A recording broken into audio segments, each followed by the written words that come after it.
16 श्राद्ध में, श्राद्ध पक्ष में, घर में अगर गंगा का जल हो, आपके घर में अगर गंगा जल रखा हो, श्राद्ध पक्ष में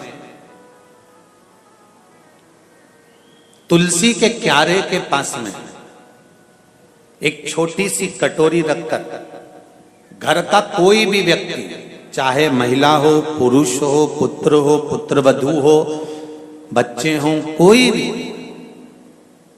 हथेली में गंगा जल लेकर अपने पूर्वजों का स्मरण कर और वो गंगा जल काशी विश्वनाथ के नाम से अपने पूर्वजों का नाम लेकर वो कटोरी में अगर 5 बार या 7 बार छोड़ देता है तो उसके पूर्वजों को पिंडदान और तर्पण की जरूरत नहीं पड़ती, उनको मोक्ष प्राप्त हो जाता है। आपको लगता है कहीं कहीं कि मेरे पितर मुझ पर क्रोध कर रहे हैं? आपको कभी कभी लगे कि मेरे ऊपर पितृ दोष लगा हुआ है या पितरों का श्राप लगा हुआ है, या हमारे यहाँ पर लोग अधोगति में ज़्यादा मर जाते हैं, हमारे यहाँ ये काम ज़्यादा हो जाता है, तो निवेदन है, श्राद्ध पक्ष चल रहा है, प्रयास करिएगा। एक चावल की कटोरी में, कटोरी के अंदर थोड़ा सा चावल रख लीजिए कच्चा, उस चावल की कटोरी में एक बेलपत्र, थोड़ी सी दुर्वा बांधकर पानी का मटका, परिंडा या जहां अपना रसोई घर में जल रखते हो, उस कटोरी को वहां पर 2 दिन 3 दिन तक रख दो। वैसे तो 16 दिन रखो, ज़्यादा अच्छा था, पर जो दिन अपने को मालूम है 2-3 दिन उसको रख दीजिए। घी का दिया लगाइए। 3 दिन के बाद में उस दुर्वा को, उस बेलपत्र को शिव बाबा को ले जाकर समर्पित कर दो। चावल पूरे घर में घुमाने के बाद चिड़िया को या नदी में या किसी जीव को प्रदान कर दो। महाराज, पितृदोष के निवारण का सुंदर तरीका। कल आपको कथा में कहा था, अगर हम ब्राह्मण को भोजन नहीं करा पा रहे, गौ माता को भोजन नहीं दे पा रहे, श्वान को, कुत्ते को भोजन नहीं दे पा रहे, कौवे को भोजन नहीं दे पा रहे हैं, किसी कारणवश हम श्राद्ध नहीं कर पा रहे हैं, किसी कारणवश हम पूर्वजों को नहीं मना पा रहे हैं, ऐसा कोई घर नहीं जिसके घर के पितृ श्राद्ध पक्ष में पृथ्वी पर नहीं आते। तुम पूछो मत पूछो, तुम्हारे घर के पूर्वज तुम्हारे यहां जरूर आते। दरवाजे पर आकर खड़े होते हैं पितृ, दरवाजे पर आकर हमारे घर के पितृ खड़े होते हैं, स्मरण करते हैं कि हमको यहां से कुछ भाग प्राप्त होगा, कुछ मिल जाएगा। श्राद्ध पक्ष में सारा भोजन कोई भी लगाकर ब्राह्मण को जिमाए, उससे मतलब नहीं है, पर श्राद्ध पक्ष में तिथि पर, श्राद्ध में या अन्य तिथि पर, बरसी आदि तिथि पर अगर खीर का पात्र भरा जाए तो घर की बहू, घर की माता, घर की स्त्री, घर में जो ताई चाची जो भी है घर में स्त्री, उस खीर के पात्र को उसको भरना चाहिए। संपूर्ण थाली कोई लगाए और फिर निवेदन करेंगे। श्राद्ध पक्ष में एक बार प्रयोग कर देखिए, जिसके घर में 23 से 24 साल तक भी औलाद नहीं हो, 23 से 24 साल तक भी औलाद पैदा नहीं हुई हो, जिसके घर में संतान ना हुई हो, वो एक प्रयोग जरूर करे। एक प्रयोग जरूर करो कि 23 साल तक भी औलाद ना हुई हो तो श्राद्ध पक्ष में तुम्हारे दादा परदादा किसी का श्राद्ध घर में हो रहा हो, और किसी दादी का श्राद्ध, किसी दादा का श्राद्ध, किसी बुजुर्ग का श्राद्ध तुम्हारे घर में हो रहा हो, तो खीर के बर्तन में खीर तुम भरकर और उस ब्राह्मण को जिसको घर में बुलाया गया है भोजन कराने के लिए, वहां तुम देकर आओ और अगले श्राद्ध तक इंतजार करो। मेरा बाबा वंश की वृद्धि करता ही है, निश्चितता देता है, वंश बढ़ाता है। पितृदोष है, ये आपको कैसे मालूम पड़ेगा?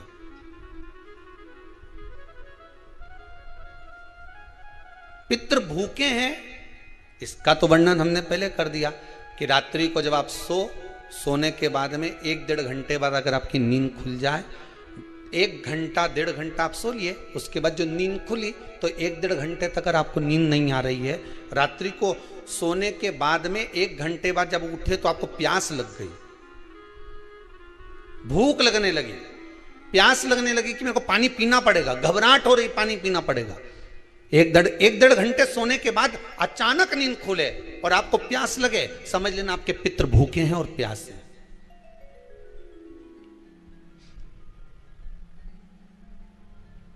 वो भूखे और प्यासे हैं, उनको जल की जरूरत है।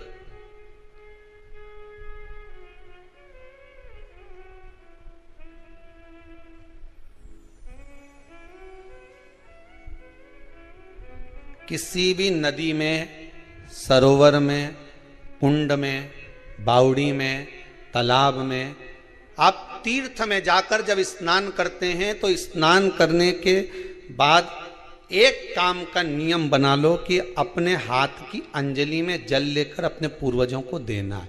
प्यासे रहते हैं, भाग मांगते हैं।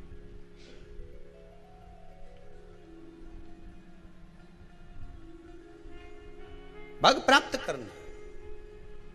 3 वृक्ष पितरों के तुल्य हैं। नैमिषारण्य की कथा में भी कहा था 3 वृक्ष पितरों के तुल्य हैं। पहला पीपल, दूसरा बट वृक्ष, तीसरा बेलपत्र का वृक्ष। ये पितरों के तुल्य हैं। अगर आपको रात्रि में नींद नहीं आ रही है, ऐसा लगता है कि रात्रि को 1 घंटा 1.5 घंटा सोने के बाद कुछ गलत गलत विचार आने लगते हैं, नींद सुबह 3 बजे तक 4 बजे तक नहीं आती, 4 बजे के बाद फिर नींद आती है, तो एक प्रैक्टिकल जरूर कर कर देखना।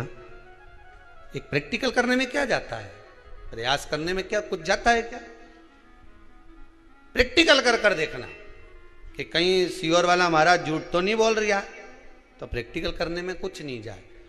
1 लोटा पानी लो, उसमें थोड़ा सा कच्चा दूध डाल लीजिए, श्राद्ध पक्ष चल रहा है, बेलपत्री का पेड़ या पीपल का पेड़ या बट का पेड़, इन पेड़ के नीचे ले जाकर उस दूध को दोपहर में सुबह 10 बजे से लेकर 12 बजे के बीच में ले जाकर चढ़ा दीजिए। रात्रि को फिर ना आपको प्यास लगेगी, ना भूख लगेगी, नींद एक बार लगी तो सुबह ही खुलेगी। प्रैक्टिकल करने में क्या जाता है? पानी डालने में तुम्हारा कुछ जाएगा? अरे बोलो तो सरी, हमें 10 रुपया का दूध जरूर उसमें, और तुम इतनी चतुर हो, इतना सारा दूध थोड़ी डालोगी, तो 2 चिल्ला डालोगे। कहाँ तुम इतना डालने वाली हो है?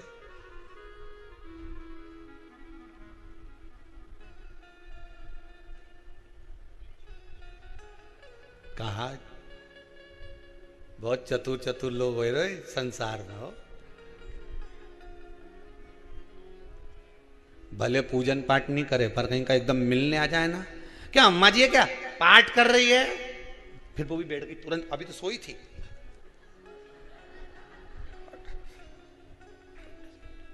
तुरंत। क्या पंडित जी हैं क्या, उनसे थोड़ा काम है, अभी माला जप रहे हैं, मालूम पड़े पंडित जी तो आराम से सेव फल खा रहे थे। अब प्लेट सोफा के नीचे घुसे, तुरंत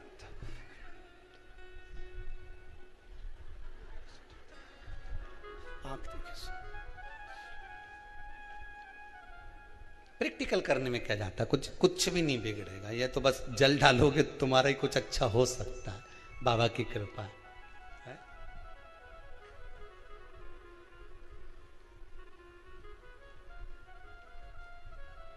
3 वृक्ष पितरों के तुल्य हैं। पहला जम के बोलिए पीपल, दूसरा बट वृक्ष, तीसरा बेलपत्री का वृक्ष। तीनों पीपल के वृक्ष में 52,000 ब्राह्मण एक साथ निवास करते हैं, इसलिए पितृतुल्य है। बट वृक्ष ब्रह्मा जी के मस्तक से बना, इसलिए पितृतुल्य है। और बेलपत्री का वृक्ष माता पार्वती जी के अश्रु से बना, जब आंसू गिरे थे माता जगत जननी जगदम्बा पार्वती के, उस समय पर पितृलोक में हलचल उत्पन्न हो गई थी। हमारी नातिन की आंख में आंसू कैसे आ गए? मैनावती की पुत्री है,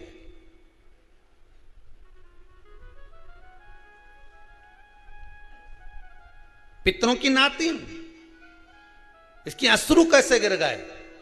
पार्वती जी ने कहा ये आंसू नहीं, मेरा पुण्य भाग प्रकट करती हूं बेलपत्री के रूप में। तो पितरों ने वर दिया था कि ये बेलपत्री का वृक्ष हमारा आशीर्वाद है, इसके नीचे अगर कोई दीप लगाता है, शिव को स्पर्श कर चढ़ाता है, उसके पितरों की शांति होगी। हम स्वयं उसको आशीर्वाद देने के लिए पधारेंगे। बेलपत्र का वृक्ष पितृतुल्य।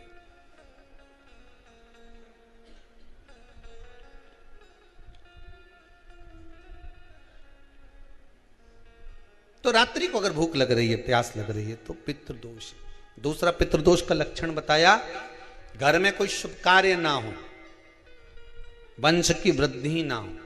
1 रुपये कमाओ, 1.25 रुपये खर्च हो रहे हैं, पैसा 10 जगह से कमाई आ रही है पर घर में टिक नहीं पा रही है, आया गया, पितृदोष है। जरा सी कटोरी पड़ी है, उसके पीछे विवाद चालू हो जाए, पानी ढुल गया उसके पीछे विवाद हो जाए, या छोटी छोटी बात में घर में क्लेश मचा हुआ है, पितृदोष है। समझ लो हमारे पूर्वज हमसे खुश नहीं है, प्रसन्न नहीं।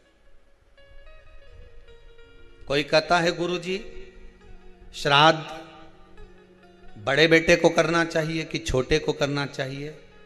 शिव महापुराण की कथा कहती है, अगर जायदाद का पूरा हिस्सा बड़े ने लिया हो और तुमने अपनी माता का दूध ना पिया हो तो एक ही को कर लेने दो। अगर माता का दूध पिया है और अगर एक अंगूठी भी ली है, जरा सा एक कपड़ा भी अगर सास का लिया है, तो श्राद्ध तो तुझे करना ही पड़ेगा, करना ही पड़ेगा।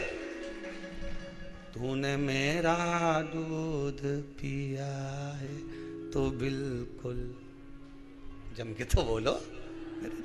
अगर तुमने उनका कुछ खाया है तो अब एक काम और हो सकता है, गुरुजी वो श्राद्ध अगर हम नहीं करें और बड़े भैया करें और हम उन्हीं के यहाँ चले जाएं तो चले जा, मना कौन कर रहा है?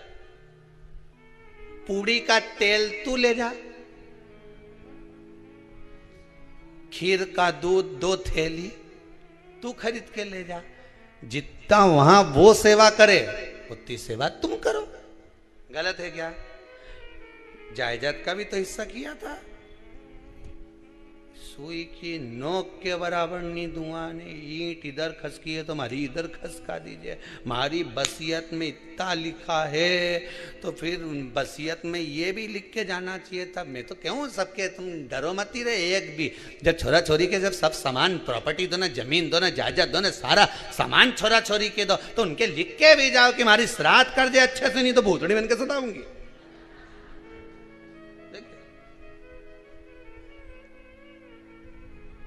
श्राद्ध करो। कितना दिया तुमको? बोलो ईमानदारी से बोलना, कितना दिया? ढेरों में।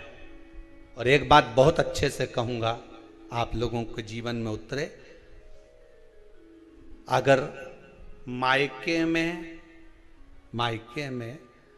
भाई, मायके में भाभी, मायके के लोग अगर आपके माँ बाप का श्राद्ध नहीं करते हैं तो बेटी भी अपने माता पिता का श्राद्ध कर सकती है। उसने भी दूध पिया है अपने माता पिता का, पर वो श्राद्ध का भोजन कौन कराएगा? बेटी का पुत्र हो, बेटी की पुत्री हो, वो कराए। और नाम वो नाना नानी का ले ले, करे। अगर वो नहीं कर रहे हैं, वो नहीं संभालते, वो नहीं जानते, तो आप करो तो करे। 2 भाग होते हैं। जब एक रोटी गाय के मुख में दी जाती है, गाय के मुख में जब हम रोटी देते हैं, एक रोटी जब देते हैं, या तो गाय के मुख में 16 श्राद्ध में जब रोटी देते हैं तो रोटी को बीच में से तोड़कर, रोटी का जो भाग होता है उसको मतलब ऊपर से फुलका का परत नहीं निकालना है। रोटी जो सीधी सीधी है ना, जैसे ये रोटी है तो इसको बीच में से तोड़ लिया, दो भाग विभाजित कर लिया, नीचे वाले भाग में भी थोड़ा सा गुड़ शक्कर रख लिया, ऊपर वाले भाग में भी गुड़ शक्कर रख लिया, एक के ऊपर एक रोटी को रख लिया, वो गाय को दी। तो अपन श्राद्ध पक्ष में 2 पूड़ी का प्रमाण है कि गाय को 2 रोटी दी जाती है, कुत्ता को 2 रोटी दी जाती है। 2 पूड़ी रख के देते हो कि नहीं देते? आप लोग तो देते होगे, 2 पूड़ी के ऊपर पूड़ी रखकर, थोड़ा सा मीठा रखकर, नमकीन रखकर, कुत्ते को भी देते, 2 पूड़ी तोड़कर कागा को भी देते। 2 पूड़ी का प्रमाण कहां से आया? 2 भाग रोटी के टुकड़े का प्रमाण कहां से आया? श्राद्ध पक्ष में ही ऐसा क्यों किया जाता है? बाकी के समय पर तो कोई ऐसा 2 पूड़ी का प्रमाण ही नहीं, पर श्राद्ध पक्ष में ये क्यों कहा जाता है कि पूड़ी के ऊपर पूड़ी रख दे, उसमें मीठा रख दे, खीर शक्कर रख दे, गाय को दिया, कुत्ते को दिया, कागा को दिया, ऐसे क्यों कहा जाता है? उसका कारण क्या होता है? उसका केवल एक कारण है, जो नारी ने भोजन का निर्माण करा है, जो घर की बहू भोजन बनाई है, जो घर की बेटी ने भोजन बनाया है, घर की माता ने भोजन बनाया है। महाराज, पिता पुरुष एक कुल को तारता है, बेटी 2 कुल को तारती है। जब श्राद्ध पक्ष में 2 भाग रोटी के कर गाय को देती है, तो 1 भाग तो उसके ससुराल वालों को मिलता है।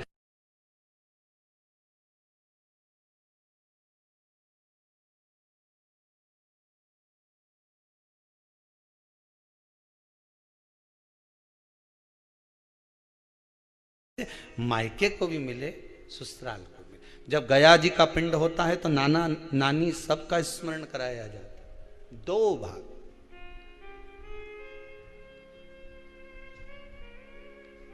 पुण्यता प्राप्त। अब लोगों को मालूम तो है नहीं कि 2 पूड़ी क्यों रखते हैं, उसका कारण वर्णित है शास्त्रों। दोनों पक्ष तारने के लिए, दोनों पक्ष का स्मरण कराने के लिए।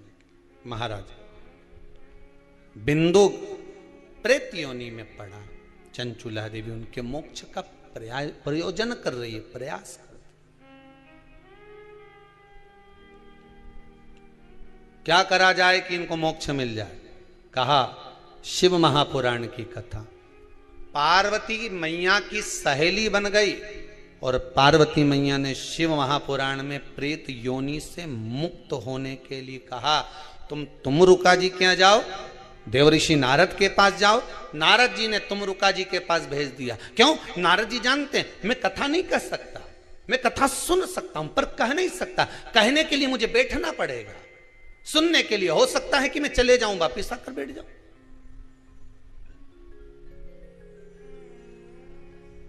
तुमरुका जी से कहा कथा कह दोगे? हाँ, कहने में क्या दिक्कत है? मेरे पति को प्रेत योनि से मुक्त करना है। तुमरुका जी बोलते हैं केवल तुम्हारा पति प्रेत योनि से मुक्त नहीं होगा। तुमरुका जी ने शिव महापुराण में कहा, सुनो चंचुला देवी, केवल एक व्यक्ति शिव पुराण से नहीं तरता, इस बिंदुक जैसे ना जाने कितने प्रेत इस वायुमंडल में घूम रहे होंगे, ना जाने कितने पितर, ना जाने कितने आहूत, ना जाने कितने वासुक इस वायुमंडल में घूम रहे होंगे। तुम्हारा पति तुमको दिखा नहीं, तुम्हारा बिंदुक तुम्हें कभी नजर आया नहीं, फिर कारण क्या था? बस मन में शांति नहीं है। घर में सारा सुख है पर हृदय में शांति नहीं, समझ लो पितृदोष है। क्या करा जाए? फिर क्या करोगे? महाराज, हृदय शांति, हृदय शांति। केवल एक अकेला बिंदुक शिव महापुराण की कथा सुनकर नहीं तरेगा। तुमरुका जी कहते हैं जिस समय पर मैं शिव महापुराण की कथा कहूंगा, सुनो चंचुला देवी, इस संसार के इस भूमंडल पर मृत्यु लोक में जितने भी जीव इस संसार सागर में भटक रहे होंगे, शिव महापुराण की कथा सुनकर वो भी तर जाएंगे। ये अकेली बिंदुक को तारने वाली नहीं है। इस मृत्यु लोक में जो विराजमान, आज भी नियम है महाराज, श्राद्ध का भोजन टेबल पर नहीं कराया जाता। श्राद्ध का भोजन ब्राह्मण को कुर्सी पर बिठाकर नहीं कराया जाता। श्राद्ध का भोजन किसी जाता। श्राद्ध का भोजन आज भी प्रमाण है कि ब्राह्मण के लिए भूमि पर आसन लगना चाहिए और जमीन पर बैठकर कराना चाहिए। तब क्यों? क्योंकि इस भूमि पर बैठकर जब भोजन कराएंगे, इसी भूमि से ना जाने कितने पितृ गए, कितने तर्पण हुए, कितनी तिलांजलि हुई, इसी भूमि से, इस रज से, इस कण से ना जाने कितने जीव चल गए। अब लकड़ी पर या टेबल पर या कुर्सी पर बैठकर ब्राह्मण को भोजन कराने का प्रमाण नहीं है। अब आपका फैशन ज्यादा हो गया तो बात दूसरी है। पंडित जी ऊपर बैठ के खा लोगे क्या? पंडित जी तो बोल देंगे अच्छा है, खिला दो।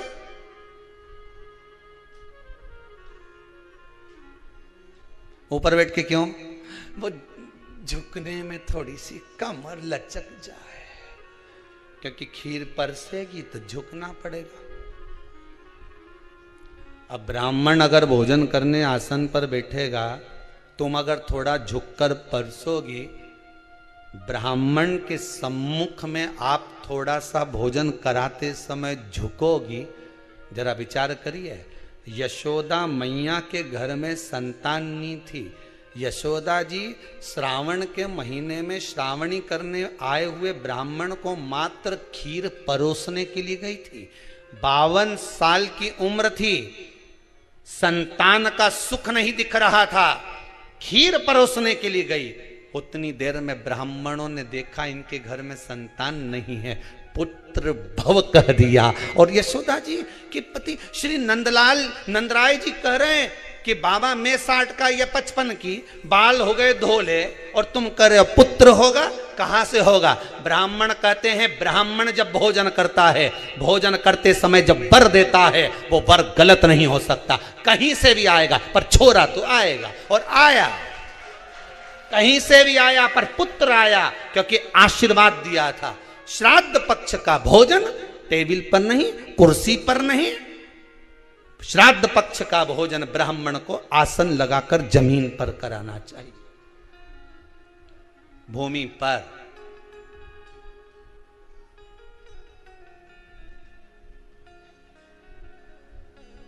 अब आजकल के ब्राह्मण भी थोड़े नीचे,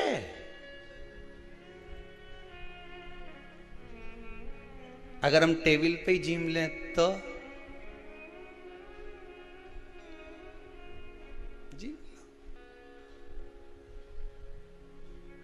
क्या बोले भी तो क्या बोले, तुम ही बताओ।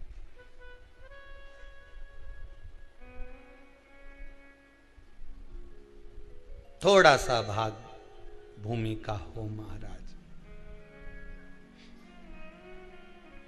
तर्पण तिलांजलि सब भूमि पर।